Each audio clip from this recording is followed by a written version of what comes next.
Welcome back. In sports, 800-meter world and Olympic champion Kenya's David Rudisha is among a star-studded field that will compete in the third IAAF Diamond League in New York on Saturday.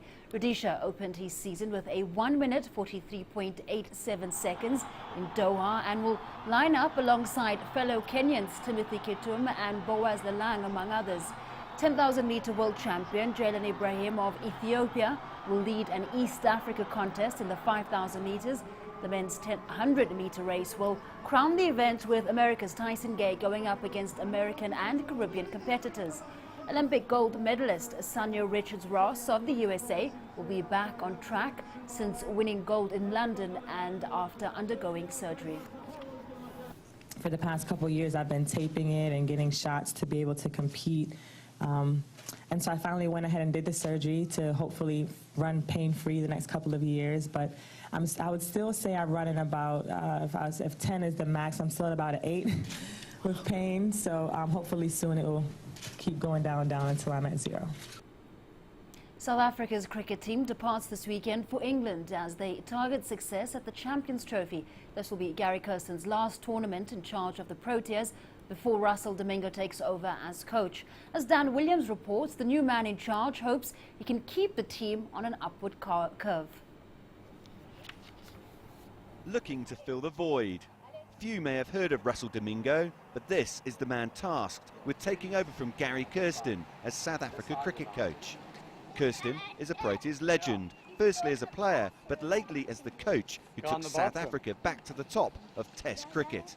It's a tough act for Domingo to follow. Look, I mean, the way the side's been operating, there's no real need to make too many changes. For sure, I need to bring in my own flavour and my own ideas on certain aspects of the game and certain ways things get done. But look, things are working really well at the moment. We've got a good management side that understands the role really well, so there's no major need to make too many dramatic changes at this stage. Unlike his predecessor, Domingo has very little playing experience. He made the move into coaching at just 22 years of age. But although the Proteas are #1 in Test cricket, Domingo has his eye on further progress. I think with the playing personnel there's no reason why we can't dominate in all formats of the game. We've got really good structures in place. We've got a good domestic circuit running. We've got great facilities. There's no reason why we can't dominate in all departments. One key issue that Domingo will have to face is the future of one of the all-time greats, Jacques Kallis. The all-rounder is the only cricketer to hold more than 11,000 runs and 250 wickets in both Test and one-day cricket. But at 37, time is running out. I sent him a few text messages a few days ago and he's hoping to play till he's 50. So look, I mean, Jacques will have to manage his workload over the next couple of years, and Jacques needs to sit down and think about how he wants what he wants to do over the next year or two. There's no doubt Russell Domingo has some pretty big boots to fill, but he only officially takes over the role after next month's Champions Trophy, and he wants to give the outgoing coach Gary Kirsten a winning send-off. I think South Africa won the first Champions Trophy 15 or 16 years ago, so it's a competition that we have done well in the past. And look, going to England, I suppose conditions could possibly suit us, with the ball maybe nipping around and our strength of our seam bowling attack. So I suppose there are 8 world-class sides around at the moment. We'll be one of the sides to beat. Regardless of what happens at the Champions Trophy, the spotlight will be thrust on Domingo thereafter. And with the likes of Pakistan, India and Australia lined up over the next 12 months, he knows soon enough if he has what it takes at the top. Dan Williams, CCTV News in Johannesburg, South Africa.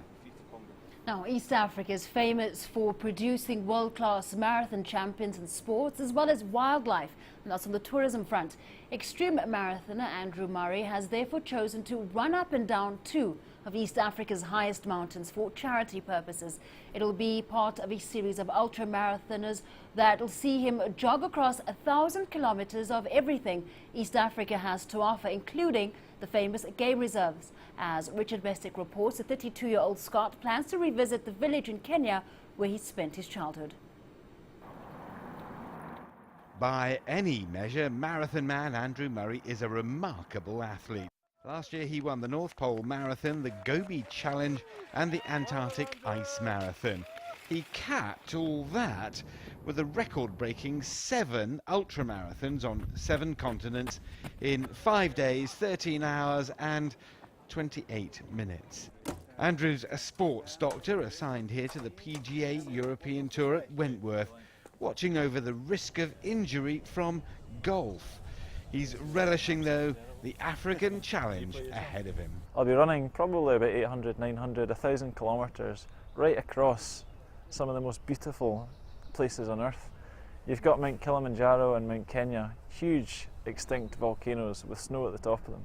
And on the way up, you've got tropical rainforests and a fair amount of wildlife that you've got in Kenya. We all know about the big cats, and I'll try not to be eaten by them. I won't be running through national parks, but I'll be moving through game reserves with giraffes, with zebras, with flamingos.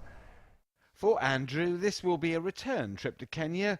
From the age of 2 to 9 years old, he lived in a small country village, now planning an emotional reunion with old friends. It's always good to catch up with friends. It's always good to see how things change.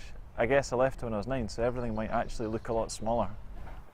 And there's something else this marathon man will do during his African challenge, learning from the remarkable record of Kenyan runners. What makes them the best? How come 66 of the world's top 100 marathon runners come from this small country? Is it due to the genetics, or is it actually a bit more? Is it due to the fact that they eat the right things, that they've got such fantastic role models? Is it the fact that there's no school buses, so that they are forced to enter a lifetime of training from the point that they actually go to school? So that'll be really interesting to see if we can take some lessons and bring them home to Scotland and bring them back to the UK. The contrast between the manicured lawns of Wentworth Golf Club here and the challenges facing the runner in Kenya couldn't be greater. For Andrew, though, they are part of what makes his life worth living. Richard Bestick, CCTV, Wentworth Golf Club, England.